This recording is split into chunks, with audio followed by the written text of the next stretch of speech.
BMW M5।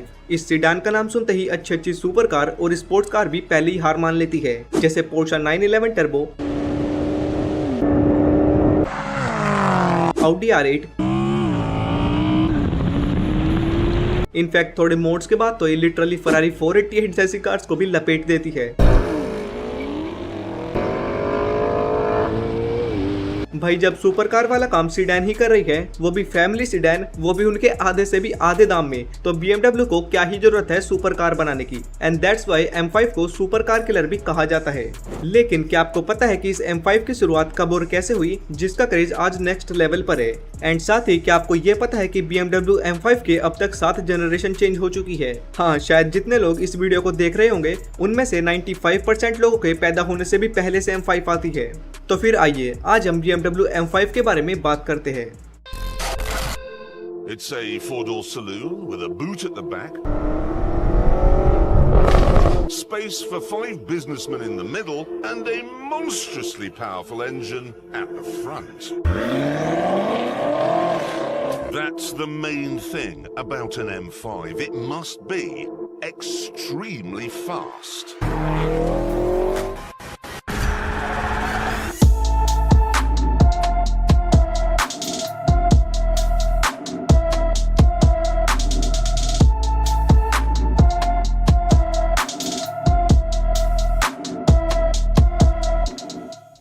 तो mid 1980s के time BMW की एक M535i लग्जरी सीडान आती थी जिसमें डिसेंट पावर मिलती थी। लेकिन BMW ने सोचा कि अगर इसी फैमिली सीडान में बेटर इंजन दिया जाए, बढ़िया पावर दी जाए और बढ़िया लग्जरी दी जाए अपनी M सीरीज यानी मोटर स्पोर्ट सीरीज के साथ, तो कैसा रहेगा। तो कंपनी ने 1984 के अराउंड इस प्रोजेक्ट पर काम करना शुरू कर दिया और ठीक एक साल बाद यानी 1985 में अपनी न्यू कार रिवील की M5, जिसका पूरा नाम था BMW M5 E28। लुक्स इस गाड़ी की काफी अग्रेसिव थी, जो कि थोड़ी क्लासिक फील भी देती थी, क्योंकि उस टाइम ऐसे ही डिजाइन चला करते थे। मींस फ्रंट में सर्कुलर हेडलैम्प्स मिलते थे, छोटी सी किडनी ग्रिल मिलती थी जो कि टाइम के साथ फैलती चली गई।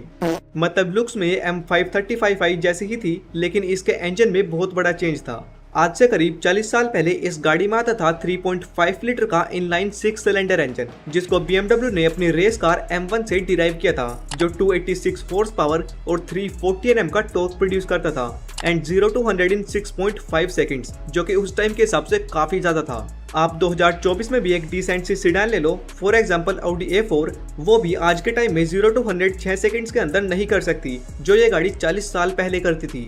अपनी बढ़िया पावर और एक्सेलरेशन के चलते M5 E20 उस टाइम का सबसे फास्टेस्ट स्ट्रीट लीगल मॉडल था जो मार्केट में अवेलेबल था। ऑल्सो सबसे रेयरेस्ट BMW भी, जिसकी टोटल 2241 यूनिट्स ही प्रोड्यूस हुई थी। एंड एज एक्सपेक्टेड ये सीडान काफी सक्सेसफुल हुई और लोगों ने इसको काफी पसंद किया।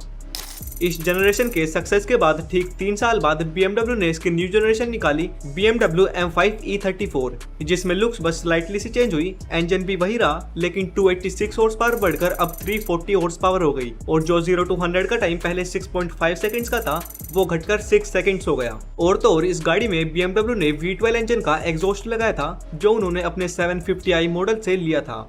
इस सेकंड जनरेशन M5 के BMW ने वर्ल्ड वाइड सिर्फ 12,000 यूनिट्स ही बनाई थी, ताकि इसकी वैल्यू पोटेंशियल हाई हो और एक रेयरिटी बनी रहे। मतलब इस गाड़ी की सप्लाई कम थी लेकिन डिमांड ज्यादा।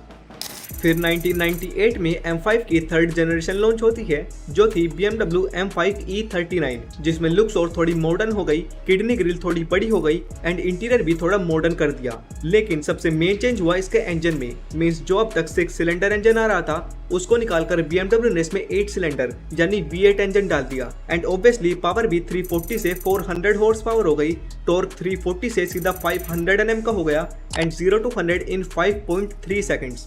और जैसा सबने सोचा था, ये गाड़ी तीनों जनरेशन में से सबसे ज्यादा सक्सेस हुई। यहाँ तक कि BMW के जो प्रोजेक्ट हेड थे, उन्होंने खुद एक स्टेटमेंट दी, this BMW M5 is the most successful car we have bought so far. मतलब आप खुद ही इसकी पॉपुलैरिटी का अंदाजा लगा सकते हो। फिर दोस्तों इस गाड़ी की फोर्थ जनरेशन आई 2005 में, जिसका नाम था BMW M5 E60, जिसमें पीछे वाले के मुकाबले काफी सारे चेंजेस हुए। जैसे जो पहले क्लासिक फील थी, वो ऐसे मॉडर्न एरा वाली हो गई। ये पहली M5 थी जिसमें एक्टिव सस्पेंशन मिले, जिसमें आप कंफर्ट और रेस ट्रैक मोड्स वगैरह सेट कर सकते थे। 7 स्पीड का SMG ड्राइव लॉजिक गियरबॉक्स मिला यानी ऑटोमेटिक। E60 BMW की पहली M5 थी जिसमें BMW ने लिटरली V10 इंजन डाल दिया था जो 507 हॉर्स पावर निकालता था एंड 0 to 100 को ये गाड़ी सिर्फ 4.7 सेकंड्स में अचीव कर लेती थी। एंड हाँ, ये BMW की पहली और आखिरी M5 थी जिसमें V10 इंजन था। उसके बाद ये इंजन किसी भी M5 में नहीं दिया गया। इसके भी बढ़िया सक्सेस के बाद 2011 में आई 5th generation BMW M5 F10 और यही वो गाड़ी है जिससे इंडिया में भी M5 को बढ़िया पॉपुलैरिटी मिली, यानी इंडिया में भी बच्चा इस गाड़ी को जानने लगा। जैसा कि मैंने आपको बताया कि V10 इंजन हटा दिया गया था तो इसमें V8 इंजन मिलता था बट ट्विन टर्बो चार्जर के साथ, जिसके साथ ये गाड़ी 560 हॉर्स पावर और 680 Nm का टॉर्क निकालती थी। 0 to 100 के लिए जो टाइम था वो सिर्फ 4.2 सेकंड्स हो गया। स्टीयरिंग पर M ड्राइव बटन्स मिलने लगे यानी M1 और M2 जो कि रेस ट्रैक्स के लिए थे। इसके परफॉर्मेंस, एरोडायनेमिक्स, कंफर्ट, लग्जरी हर चीज में इंप्रूवमेंट किया गया। यहाँ तक कि इनके प्रोजेक्ट इंजीनियर ने भी खुद इस गाड़ी के बारे में कहा, like all BMW M5s before it's a wolf in a sheep clothing, on the one and a comfortable limousine, on the other a racing car. इस वाली जनरेशन से ही BMW ने अपनी कंपटीशन सीरीज की शुरुआत की थी यानी M5 कंपटीशन, जो कि आज भी कंटिन्यू है, जो कि इनके थोड़े और बेटर परफॉर्मेंस ओरिएंटेड वर्जन होते हैं।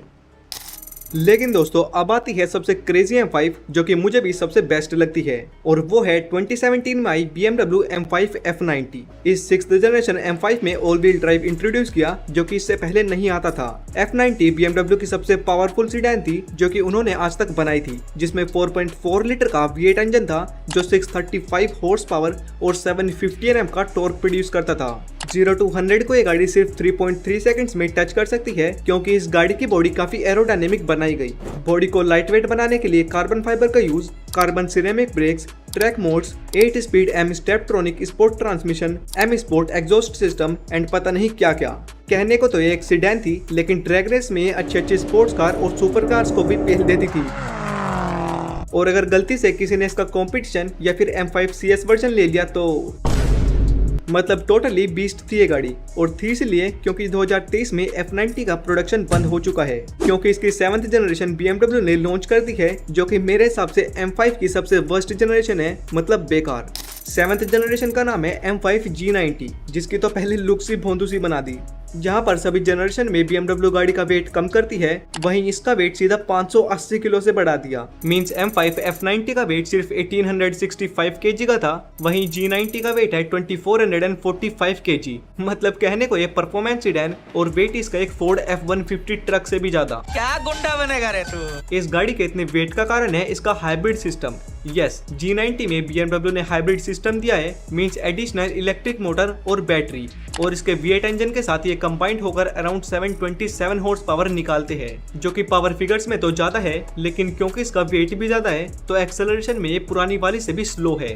पर इस गाड़ी की सबसे डिसअपॉइंटिंग चीज है प्लग इन हाइब्रिड। हाँ, इस गाड़ी में प्लग इन हाइब्रिड सिस्टम मिलता है तो आपको ये गाड़ी बीच में चार्ज भी करनी पड़ेगी। पर भाई मैं तो ये सोच रहा हूँ कि हाइब्रिड तो एक बार को फिर भी ठीक है लेकिन जो इससे अगली जनरेशन आएगी वो तो शायद इलेक्ट्रिक ही होगी, तो फिर क्या होगा। तो हाँ, BMW M5 एक सीडान नहीं बल्कि एक इंजीनियरिंग मास्टरपीस है जिससे हम सब एग्री करते हैं। आप कमेंट्स में बताना कि आपको M5 की 7 में से सबसे बेस्ट जनरेशन कौन सी लगी।